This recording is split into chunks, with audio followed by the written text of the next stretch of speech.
আমি যা যা হোয়াটসঅ্যাপ আপনার সঙ্গে বিনিময় হয়েছে, আপনি মাননীয় বিচারককে পুরোটা দিন, আর পুরোটা ওইভাবে এরম করে না দেখিয়ে প্রিন্ট আউট করে সাংবাদিকদের দিয়ে দিন।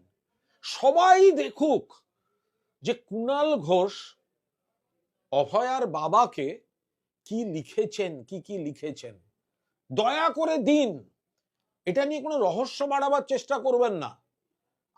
আমি যা যা লিখেছি, আপনার ফোনে যা আছে, আপনি বিচারককে দিয়ে দিন, আপনি সংবাদ মাধ্যমকে দিয়ে দিন, সোশ্যাল মিডিয়ায় দিয়ে দিন। মানুষ এমনি আমায় ভালোবাসেন, আমার প্রতি মানুষের আস্থা ভালোবাসা আরো বাড়বে যে কুণাল ঘোষ এগুলো লিখতে পারে, তার সেই মনটা আছে। দিয়ে দিন। আমি এগুলো 1 বছর ধরে আমার কাছে আছে, আমি দিইনি। আমি আপনার মেয়ের মৃত্যুর উপর দাঁড়িয়ে আমার ইমেজ বিল্ডিং করতে চাইনি।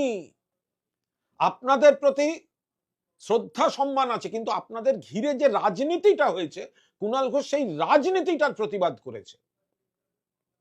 ফলে আমি মানহানির মামলা করেছি। আপনাকে আজ না হলে কাল কোর্টে আসতে হবে। যে বা যারা আপনার কাঁধে বন্দুক রেখে আপনাকে এসব শেখাচ্ছে, তৈরি হয়ে আসবেন। আমার বিরুদ্ধে যা যা ডকুমেন্ট আছে, যা যা প্রামাণ্য আছে, আমি ইনভাইট করে আনছি, নেমন্তন্ন আমি করছি কোর্টে। আমার এগেনস্টে এসে কোর্টে জমা দিন। অভয়ার বাবা ভালো থাকবেন, কোর্টে দেখা হবে।